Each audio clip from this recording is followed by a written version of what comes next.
Hi, everybody. It's Joe coming to you from a corner of my home in yesterday's t-shirt. It's been that kind of a week. I've been doing a lot of stuff. I had to repair the vent coming out of the air conditioner against the wall up near the ceiling. I heard a cricket in there Tuesday, so I thought I'd take the thing off and try to free the cricket because I didn't want to hear that all night. And the vent was barely attached. I don't know how it stayed there all this time. I think the paint just dried around it or something. It was very weird. So I had to figure out how to get the thing in. I put in some spackle. I screwed some wood in there behind the drywall and filled it with spackle. So that way, when I sank the screws into the vent to hold the vent in place, I can't believe you're still listening. Anyway, it worked. My guest this week, Tim Scott. He's another one of those guys. Now, for a living, he sweeps parking lots. The parking lot fairy doesn't just show up and clean them. A guy does that. Tim's that guy. That's not what we're talking about. Sweeping parking lots is like jazz music. What goes on between the notes is the cool stuff. And he's got some amazing stories about people he's met, stuff he's found. You're going to be fascinated by this guy. We don't get too much into the mechanics of parking lot sweepers because it's not that kind of podcast. Tim Scott, thank you so much for joining the party here. How you been, man? Better than most, not as good as others. It sounds like a prepared answer, sir. That's the standard answer. You know, it used to be fair to middling. It's better than saying fine, or I'll Right. say somewhere between walk and don't walk. Yeah, fine has become that sort of pat answer that we have for everything, isn't it? It actually, I think it gets insulting because it kind of makes people think, you make them go, where's your creativity? One word answers are not a conversation to be. You ever do this? You ever do this when you get that disingenuous request from a sales associate at a store, and then they ask you how you're doing? I'll tell them. I mean, in detail, just to screw with them. I did that to a guy at Best Buy once. He did not sell Yeah. me a TV, but boy, did he learn about my life. When they always say, "Will that be all?" I go, "Can I give you a list?" Did you find everything? Well, everything that you sell, yeah. Yeah, yeah, yeah. Got plenty of other wants in my life. No, that was one of those Jerry exercises, how to come up with different responses. Yeah, yeah. And it's a good exercise to do. It gets us out of our head. It gets us Yeah. trying different things. I wanted to talk to you for a while because ever since I met you in comedy class, I'm going, dude, this guy's got stories. I mean, just the life you had led. Because on the face of it, people are thinking, oh, the guy, he sweeps parking lots for a living. So what? Oh, no, no. The sweeping of the parking lots is not the interesting part. It's the stuff that happens While before, you're during, and sleeping. after sweeping Yeah. parking lots. That's the interesting stuff. So we'll get to that in a minute. First, a little about your background. You're from Los Angeles, right? Born and bred. And Born you're and still bred. living in the valley, right? Still live in the valley. And I remember, and you also, I was impressed when you told me how you got your first house. You were 19? That was 20, 21. 20. And you went I did a FISBO. lease option. I did a Yeah, and lease I'd never even option. heard of this. And I'm going, how does a 20-year-old figure this out? And explain basically what a lease option is. You go up to a FISBO, a for Yeah, sale by owner, and you say what? right. Well, what had happened is I was renting the house for the longest time, and the owner wanted to get out. They wanted out of California, and they said, do you have any money? And I said, I ain't got no money. They said, well, would you be interested in a lease option to buy? And I said, sure. So they said they'll raise the rent up a little bit, so that little bit extra went to my down payment after the year. Then they just sat there and said, okay. And then they acted as my bank. And then we signed a deal. We didn't, because a bank wouldn't touch me. Bank wouldn't have nothing to do with me, but they handled me as a bank. I was a reliable rent payer anyway, so they knew I would make the payment. Then after we did a deal for 5 years, and then after that 5 years, I was able to, say, hey, look, I have equity in a home now. So they couldn't refuse me anymore. And I bought the house. See, that's amazing to me because I think the average owner of a house in that situation would just say, look, I'm selling the house. You got to leave in 60 days. And that's that. Yeah, I mean, it depends on your rapport with them, you know. So I had good rapport with them. I never bothered them, Oh, hey, this is leaking. I just went and fixed it. Oh, the water heater went out. I just went and fixed it. You know what I mean? It's, hey, I would go, you don't mind if I tear down your crappy fence and put up a better one? I mean, it was just, What a and they model were, tenant. I just want to they tear were, down your crappy fence here. yeah, no, it's, it, I painted it, I don't know, I did a lot of neat things to that old house. I miss that house, Wait, so you unfortunately. sold it. I sold it. I got it for 65. I sold it for 130. Oh, both of them bargains by today's standards. Yes. Oh, Yes. oh my God. So I mean, that's yeah, the average person in Los Angeles hears a house for 130,000. We start salivating.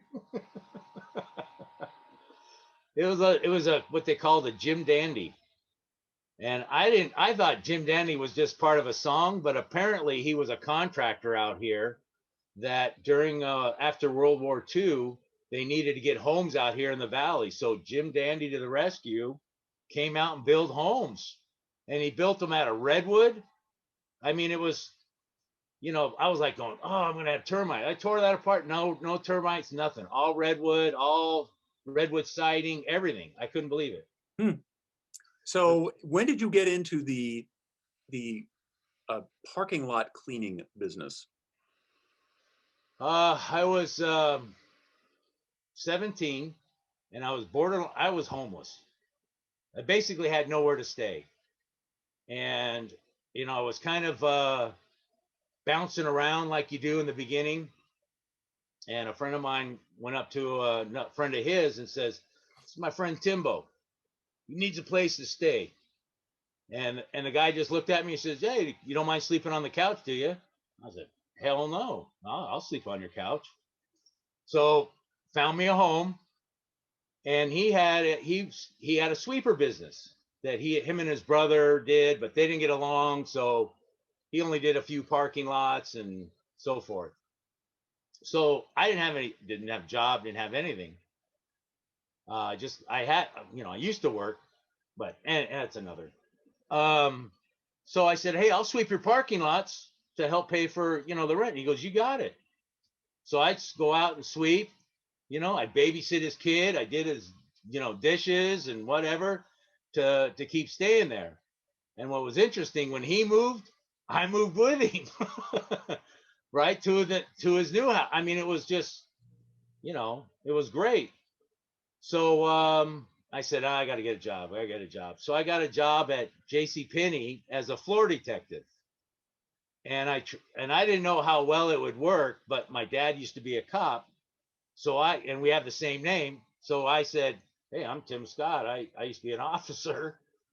Can I work at J.C. Penney as a floor detective?" And they hired me on the spot. And didn't they run a background check?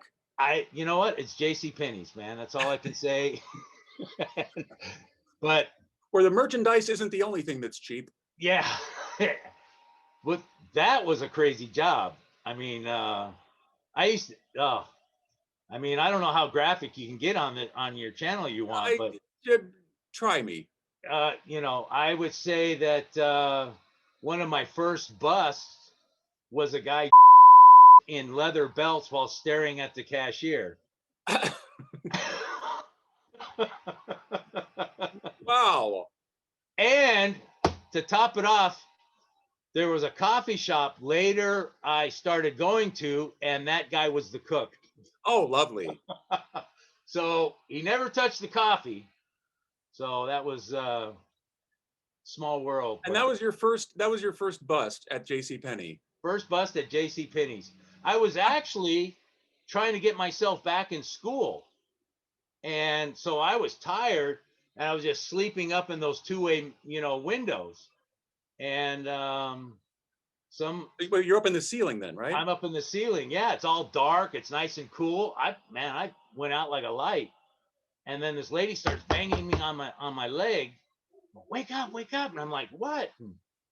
I go, "What is it?" She goes, "There's somebody by the belts." And I look down, and here's this guy just, going crazy. And I'm like, oh my God.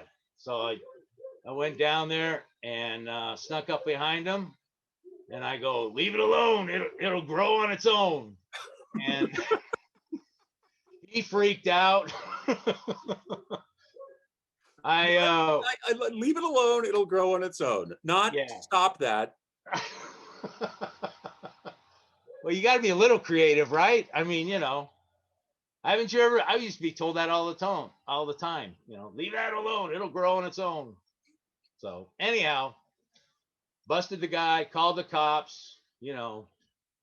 They come in, indecent exposure. All these, different things. But that was a fun job. Anyways, that's all we're not here to talk about. No, we're here. Dude, some people are just magnets for stories, Tim. You're one of those guys. Now, did you actually catch shoplifters? Oh yeah. It was easy. Oh my gosh. That brings up another quickie. Okay. So to speak. I'm yeah. I always do my best. Anyways, So to speak. I'm roaming around the store. I spot a guy. And he's just nabbed a bunch of gold-filled jewelry. Right? Back in the day, they used to just leave everything out on top of the glass counters. So it was easy to snake this stuff. Just so easy. So he snakes all this stuff, puts it in his bag, and then he starts roaming around the store going, hey, he goes, I can sell you this cheap. I can get, in the store, start selling it while he was in the store. So I'm sitting there, I'm going, oh, this guy's such an idiot, man. So I'm sitting there and I'm waiting, and you can't really bust them for theft until they cross a certain. Yeah. Yeah. So that's actually quite clever of him. He's trying to get rid of it before he, sensing it without leaving. I got to give him a point for originality there. So I see him and he's making his move towards the door. So I get out there before him and I'm getting ready to, I got my cuffs in my hand and the whole thing. And he walks right up to me and goes, hey man, are you interested in some gold jewelry? And I go, oh yeah, I'm interested in a lot of it. What is it? He goes, oh, it's 14 karat gold, blah, blah, blah. He goes, I'll make you a real deal on this and da, da, da. And I said, you know what, man? I got some really bad news for you. He goes, what's that? I goes, I'll just give you a guess. He goes, you're not. I go, I am. He goes, am I really? And I go, you're under arrest. That was. Well, hey, he did get silver bracelets. Stainless steel, brother. Stainless steel. Wow. Okay, so you leave this job, and at what point do you say to yourself, I'm going to start cleaning, sweeping parking lots? Well, so anyways, what happens is Mike, the guy I was living with, his brother needed a guy to sweep parking lots. And I had just moved out of Mike's house, and the house we were talking about earlier, I moved into rent. And so I needed a better job because Penny's had issues and they didn't like me and all kinds of stuff. So I said, yeah, I'll work for your brother. And I started working for him. I was, 18 years old, started, going around and he goes, the guy looked at me and he goes, oh man, this guy only lasts about 6 weeks, but he needed somebody to cover for him. I ended up working, I would say close to almost 6 years for him, and just started, doing that. And back then, the sweepers aren't the nice sweepers they have now. Back then, they were little Ford Couriers or Datsuns, and they looked like a camper. They had a little motor on it with a fan that sucked the trash through the fan, then shot it up into the hopper. Then you had these doors you lifted up and you had to shovel them out. There, it was the end of driving around on those little 3-wheel broom machines. And this was the new age, the new future of sweeping was air sweepers. But that was the greatest little truck. Now, why did you? What was it about that job that made you stay for 6 years? I've always had a problem of working nights and or going to sleep at night. So working nights was the perfect kind of job for me. Um, and I like having my days free. So back then I was operating on, what I'm doing now. Well, not as much, but about 4 to 5 hours worth of a nap and go. So it wasn't that big a deal. And I mean, come on, it's the most brainless job in the world. And one of the benefits is you find money. You Really? find you find money. I'm sitting there and I'm at if you're familiar with the valley, it used to be an Alpha Beta on Nordhoff, or not Nordhoff, Sepulveda and Van Owen. That's my old neighborhood. Yeah, so you I know the stopped Alpha there many Beta. times as a kid. Yeah, it's a grocery chain in used to be anyway. Yeah, Yeah, I yeah, used to go to that one all the time. yeah. So I used to sweep it back in the early '80s, '70s. Jeez, man, I am old. So one of the things about this truck, it had a hard time sweeping forward. So what you would do is you would sweep in reverse, because the flap on the pickup head, there's a flap. So when it rolls forward, it makes it bigger. So the air wasn't enough pressure. But if you backed up, then it kind of shrink the thing and it would pick up better. So I'm sitting there and I've been sweeping Alpha Beta. I start backing up and I'm looking in my mirror and I see a 20 go through the side of the thing. And I go, what? That couldn't have been real. Then another. I'm like, son of a bitch, man, this is awesome. So I get in there, I flip the side of the truck and start digging around. And this is And there's it's in the 100. middle of the There's night. It's in the middle huh? of the night, right? Middle of the night, I'm dumping that sweeper right in the front doors of Alpha Beta. I'm digging it. I'm pulling out 20s, hundreds, all kinds of stuff. Came to $1,600, right? And then I'm sitting there, I'm digging for more, and I'm like, because you can't stop. I mean, there's got to be more. And then the worst thing happened. I found the crunched wallet. Found the Oh, wallet, man. And I was like, oh man. And I sat there and I went through it, and I saw a receipt for the hotel across the street there. I think it was a Motel 6. oh yeah, Hooker's And Row.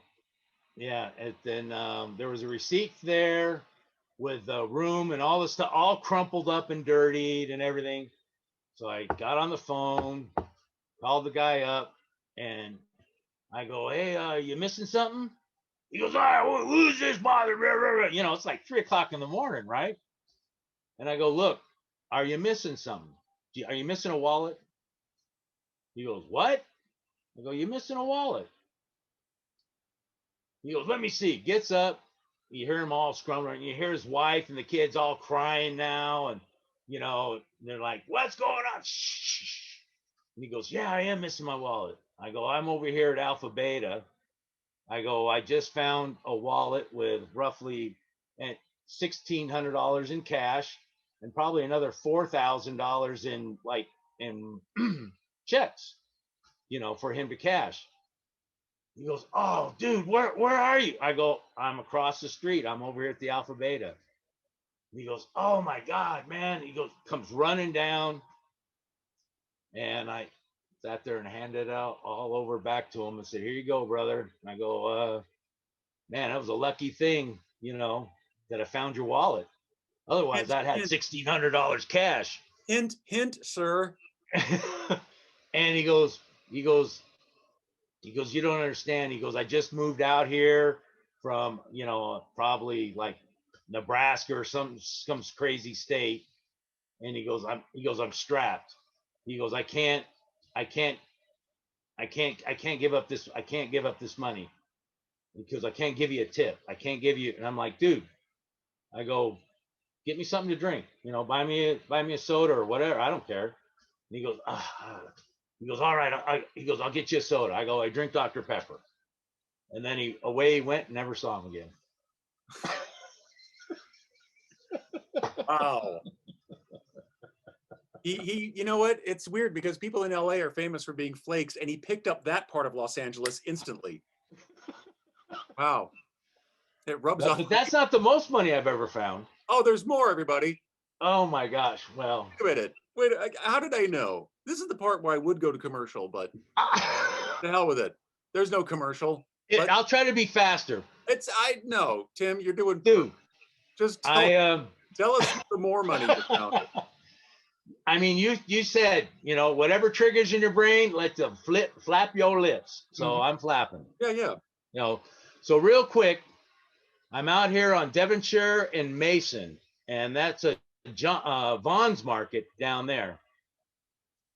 And I'm driving around. It's a very large shopping center, as I remember, right? Yeah, it's a big one. Big parking lot. That takes you a while.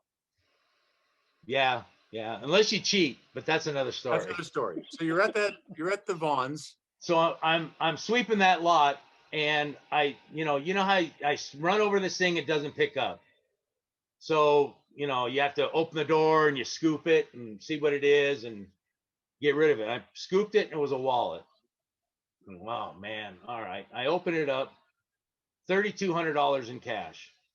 Okay.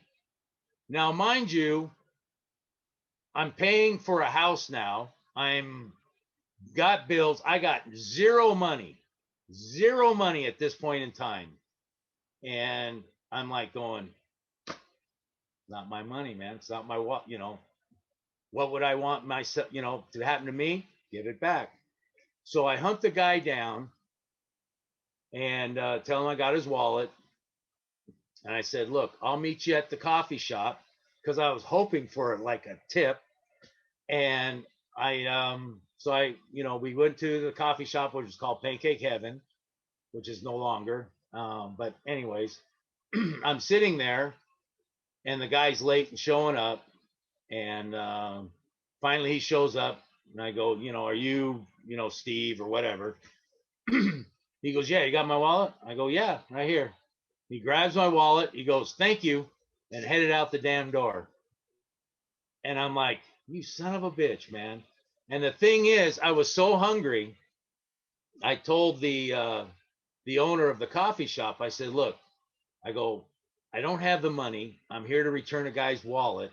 Can I get a short stack of pancakes? And I'll, when he gives me something because it's got a lot of money in it, I'll buy it, pay for it.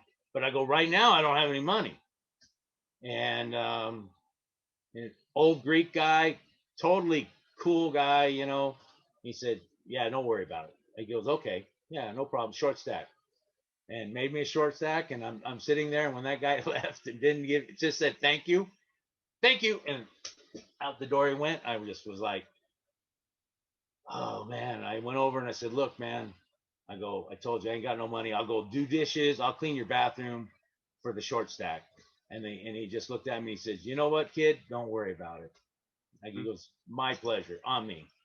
So great play. And unfortunately, because he passed away, the best damn pancakes ever made year round, year out was from Pancake Heaven. I don't know what they did different than any other place, but that was truly Pancake Heaven.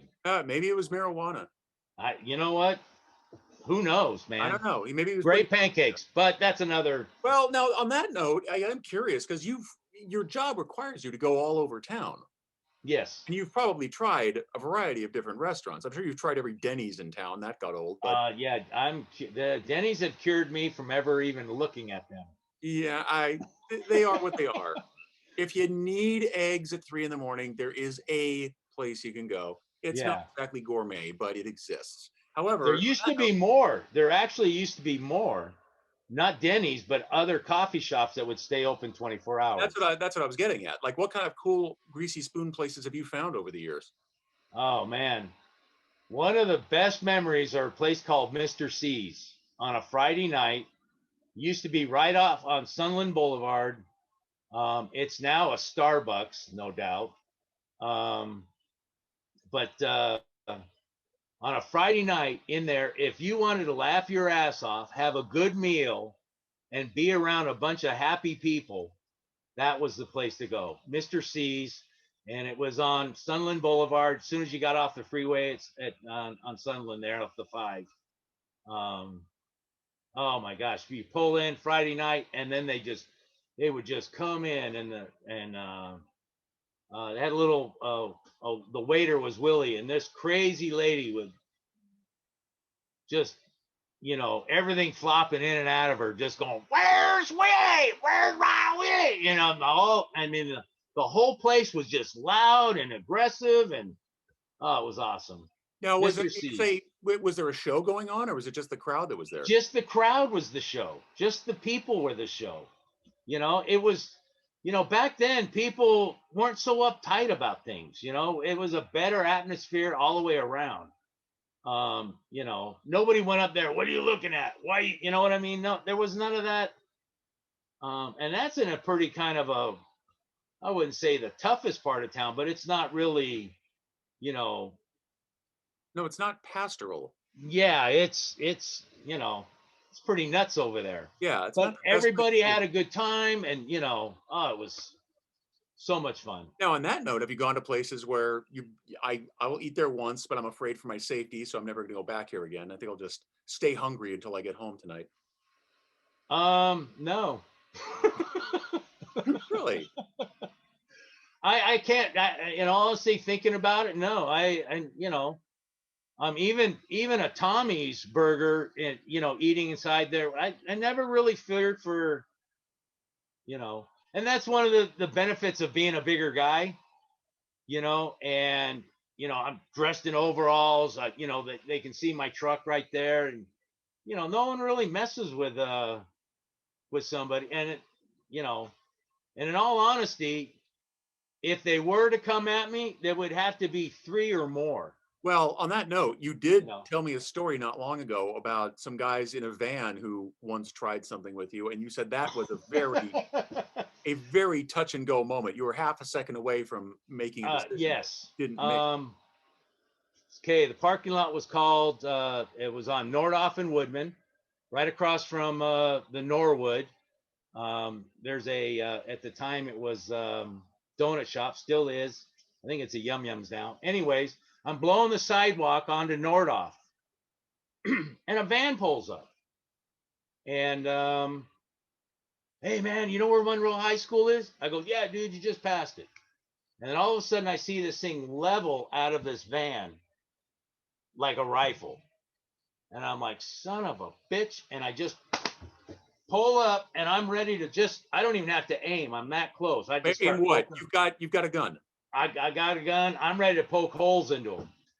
And 16 rounds, man. I mean, it would have, in a van 5 feet away, nobody would have lived. What kind of gun was it? It's a little Taurus 9mm. So, Well, that'll do damage. oh yeah. There was nothing stopping it. I would have definitely killed everybody in that van, except as I was coming up, the driver saw me and started to pull away, and then that whatever laid down out of the window squirted water. It was the only thing stopping me from poking holes into that van. These guys are not very bright. I mean, you come up to somebody in the middle of the night and you point something at them. I mean, what the hell do they think is going to happen? Well, they just kids. They're just goofy kids having fun. I've done the same thing. You've done the same thing. They just rolled up on. Well, fortunately, they rolled up on me and not somebody that, didn't care or didn't look or closed their eyes or whatever the case may have been. And right after that, I told myself, you know what? I came close to killing a bunch of goofy high school kids out having fun for what? Because they wanted to squirt with me with water. And I go, "Squirt away, kid." I put the gun away. I haven't carried one since. Wow. So when did you first decide you were going to carry a gun? Because obviously you're working alone at night, going into some dodgy areas. That you must have thought, I got to be sensible about my You know what? It was just kind of a thing, like, better to have it, not need it, than need it, not have it. There was another parking lot I did on Woodman, or it was a Bonds Market. Vaughn's on Woodman and I'm going to say Nordoff. There's a Save-Ons there. It's a big shopping center, but I only did the Vaughn's part. Anyways, as I'm sweeping it, there's a bar across the street. Some guy cheating on somebody's girlfriend. Well, he parked on my parking lot, and as he came out, started shooting at the guy coming out of the bar, and then the guy at the bar starts shooting back our way, and I'm sitting there in my little sweeper going, wrong place, wrong time, getting the heck out of there. And as I tried to drive away, they ran down the street shooting at each other, keeping up with me.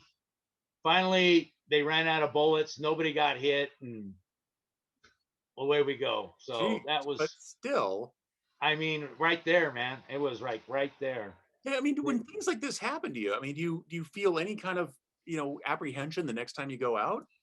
No, I didn't, because I just chalked it up to I don't know. I don't really didn't really feel like, oh, I can't go back out there. But every time I drive down to see that place, I always remember that shooting. Oh yeah, that's a hard thing to forget. But still, the fact that you can go through something like this and go, all right, well, there's another little workplace hazard. I guess I got through that Well, one. I didn't get hit. And nobody got hurt. And I just, it was part of the day, I guess. Do your wife and kids know about these stories? I've told my kids about it. Do they worry about dad getting shot? They worry about me all the time. I tell them, you know what? I go, when you need to worry is when I worry. And if I'm not worried, then you have nothing to worry about. Yeah, you are like the flight attendant of your own life. Don't worry about flying until the flight attendants start panicking. Then you worry. Yeah. That's right. When you see them going, put everything in this bag. Can you hand that? Yeah. And then you go, where's that exit at? Yeah. Wish I paid attention the first 800 times I flew. So, no, wow. I always know where the exit's at because those are the best seats for guys with long legs. Yep, that's another one. It's a benefit. So, if you're over 5'11", you're going to want one of those seats. So, I'm just wondering what other kinds of things happen? I mean, how has the business changed for you over the years? I know the technology of the blowers has changed. You were talking about a new kind of the blowers have changed, sweepers have changed. They're just evolving for the better. The business has changed tremendously because I'm no longer going after shopping centers. Why is that? There's so many people out there trying to fill a route, and they bid shopping centers so cheaply. I'm trying to maintain anywhere from $80 to $100 an hour, and there's guys out there sweeping parking lots for $20, $25. I can't put gas. I can't do that for that. Yeah. The property management companies and the private managers and what have you that deal with this, they know that. Like, for instance, guy calls me up, says, I'm going to give you all the targets. Give me a price for all the Target parking lots in the San Fernando Valley. You bet. I quote him a price at my rate. And the guy looked at me like, what the hell's wrong with you? He goes, I can't pay that for one parking. I'm getting 3 parking lots for that price. And I says, what's interesting, guy? I says, I went onto that lot to look at it. I didn't really see anything that wrong that you needed a sweeper. So, if you're not happy with that guy's service, you're definitely not going to make me, I'm not going to make you any happier. And so, in fact, I need that sweeper guy's number, because if he's willing to work that cheap, I go, I'll sub work out to him. And the guy just hung up. Damn. Now, have you gone and, I mean, that's not exactly poaching, but have you gone to find independent guys like this and said, hey, come work for me? I will pay you an hourly rate higher than what you're making on your own? I don't necessarily poach them, but what I'll do is I'll say, hey, look, I notice you're over here. This parking lot's kind of out of my way. I go, I'll sub this out to you, for 80% of what I make. So I make 20% off of the lot anyways, which is about what I try to get. And a lot of them say, yeah. no problem. So, you And know, yet, you've also talked about how the reason you work alone is because you've tried to hire people over the years, and they always it's one damn thing after another. you know what? I'm going to say if you're self-employed and your biggest concern that I can see is employees, because getting the work was never my problem. I It was amazing. Um, People just giving me work. You know, when I bought this business in '80, um, I ended up buying the sweeper business in '80 due to some health issues. So um, it wasn't a big route, but one phone call, lady gave me 20 parking lots. Another phone call, another lady gave me another 5. I mean, immediately within 2 months, I had 15 more accounts than I started with. So getting the work wasn't the problem. And I had where I did, I don't know if you remember Lumber Cities. I would do all the Lumber Cities. It was I before did Depot came along. We had Lumber City and Builders Emporium and other. Builders Emporium, Yeah. yes. I did the John's Markets. John's Markets are still around. I think I did 18, of their John's Markets. That was an education because they had all that stuff downtown LA, down there by MacArthur Park and, Alvarado and Ninth and Vermont. Oh man, that was some crazy stuff. That's when I wish I'd have carried a gun, but I didn't have to because everybody else down there had one. So if I needed one, I could have said, "Can I borrow yours?" I mean, it was nuts. I mean, there's literally black and whites driving up and down the street, and guy's got a shotgun strapped to the side of his leg. He waves, "How you doing, officer?" He looks over at me, gives me the, "Hey, how's it going?" Nuts. Well, in a situation like that, I think there's a certain ethos among everybody that keeps things safe. So it's not, I mean, the guns contribute to it, I'm sure, but it's an understanding among everybody. And that's I, probably you know, why you felt safe there. in all honesty, I've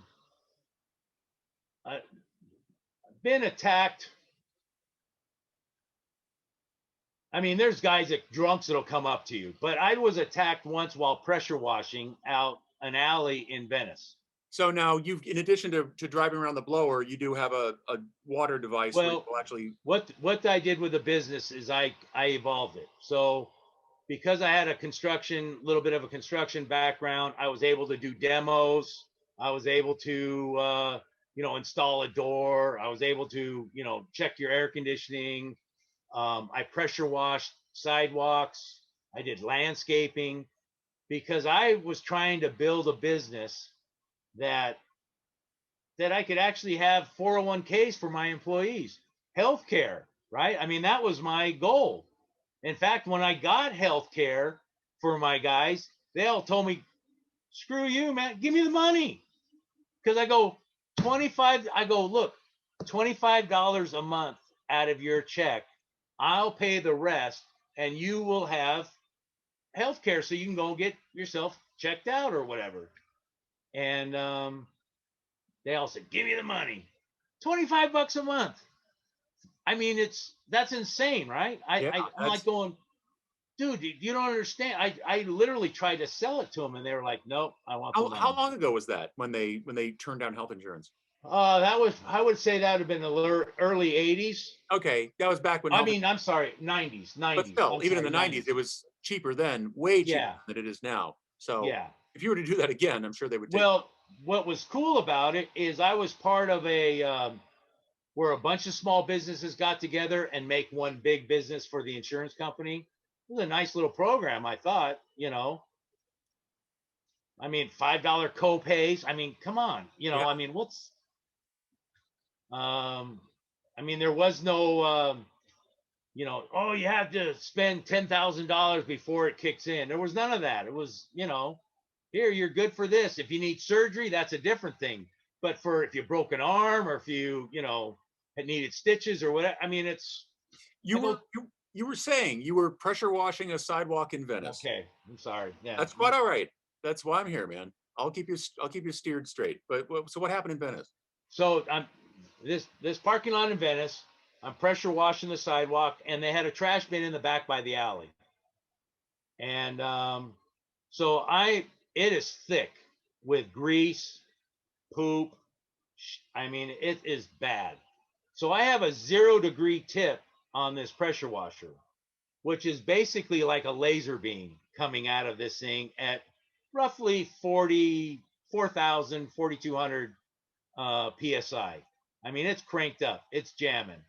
I mean, if I didn't move that wand fast enough, I would literally could carve my name in the concrete. I was gonna say you could take your toe off if you're not careful. Oh yeah, it's bad.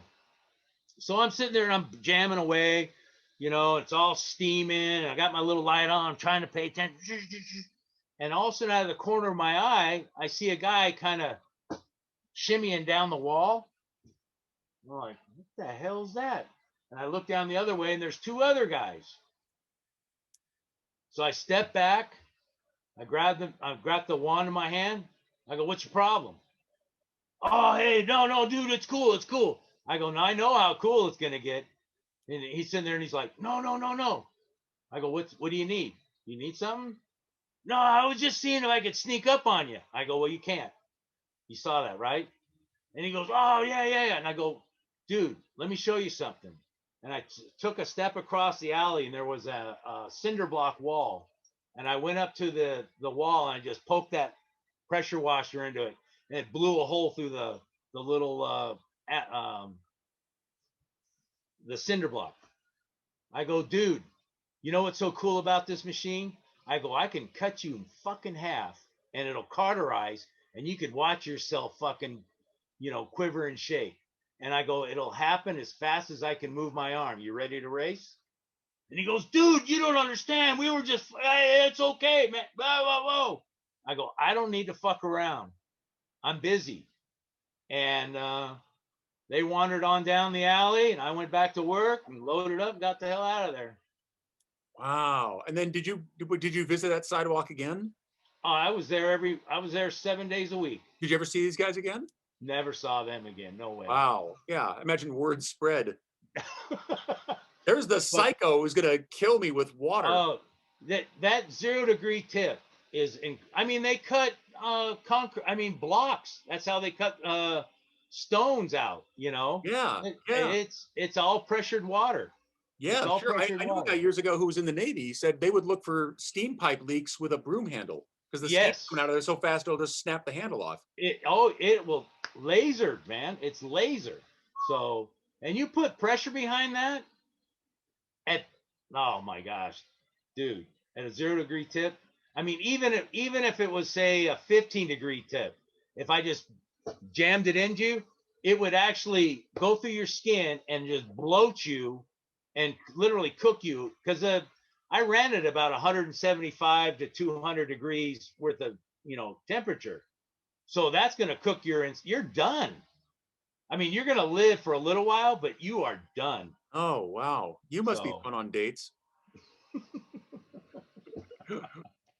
Wow, man. So talk some more. You were saying you were outside of a one store and like drunks would come up to you. What kinds of people do you meet? Do you have to roust drunks from their places when they're sleeping? I currently now sweep bike paths, and one of the biggest issues I have is the encampments that are along these bike paths. Sometimes they tend to bleed over onto the bike path, and which is fine. They don't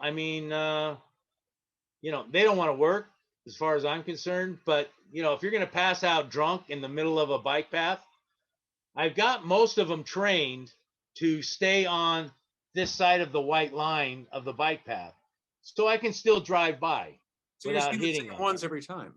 Huh? You're seeing the same ones every time. They usually hang out for a week, and then there's a new guy you got to educate. And then there's, then you'll find the guy at another spot later, further down or further up. And, they know you. And they got girlfriends. These guys, you know, they'll be sitting there, all cuddled up with their girlfriend. It's like, hey, hey, hey, hey. And I'm like, dude, you know the rules, man. On the other side of the line.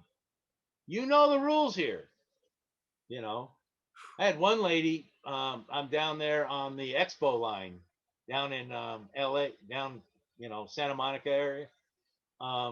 She had her bed stretched out across the bike path. And I'm like, hey, what the hell? I go, come on, man. Why can't you put that on the other side? Why does it have to be here? Kid you not, she goes, I use the column as a pillow. I go, what? And there she was. They had these big, columns holding up the bridge for the trains and cars. I use the column as a pillow. I go, just move it. I go, I don't care if you stay in here. That's not my concern. You need water? I got water. I'll give you water. But my concern is I need to drive down and back. And if you're in the way, that don't do me any good. So please, on this side of the line or on this side of the line, I don't care. But I need this lane open. There used to be a gas station on the corner of Van Nuys and Laurel Canyon. And it used to be, self-serve. Remember self-serve? Oh yeah. Oh, they have now. You could pump your gas and then you pay the guy. Oh, that old style, yeah. Yeah. So they had the tenant out there, with a cash box out by the pole, and it's crazy how far back that was. But anyways, so here's this little Mexican guy, and his car pulls up full of guys, and they fill up, and he walks over to get the money, like no big deal, oh, you got $10 worth of gas, all right, here, where's my money? And they pushed him, and he started going, hey, hey, hey. And they were all in this car. It was about 6 of them. And it was like an Impala, one of them old, like 60, very low to the ground. And I'm doing this market called La Placita Market directly across the street. And I'm like going, whoa, if they start swinging on the guy, I'll go over and help, right? So I'm watching, and he got in front of the car, started telling him, no, no, no, no, no, no, no. And boom, they gassed it. That guy got hit. He went down and literally rolled like somersault underneath that car, doing the kabunk, kabunk. Oh. And away they go. And as they were going, I was going to get a license plate for him at least. He jumps up and goes, fuck you. Wow. I was blown away. I did get the license, though. And I gave it to him. I said, hey, here's that license, man. Did you ever find out anything came of it?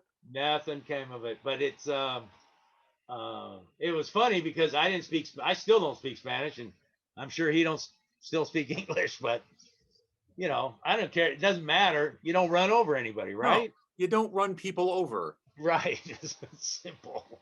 But I did get the license and was able to give it to him and let the cops deal with it. Okay, I get it. You're going, why did he bleep out one term but he left in the F-bombs? I'll tell you, I don't know. When I heard the term that I bleeped out, I thought, okay, this is a little filthy. I think I am going to bleep this out. But the F-bombs, I thought, I don't know, maybe the bar is already so low that an F-bomb gets over it, but the vulgar term for auto entertainment is not, I don't know, I'm overanalyzing it. So this is the part where I stop. I've had a busy day. I'm a little excited. I'm returning to live entertainment tonight. First time in 14 months. I'm actually going to do stand-up comedy in front of real people in person. So that'll be fun. And I'm not nervous. I'm thinking I've got 14 months to think about what my first words are going to be. And I haven't come up with anything unique to the occasion. And I'm wondering, no matter what it is, it really should be momentous, but it probably won't be. That's not future casting. That's just me being realistic.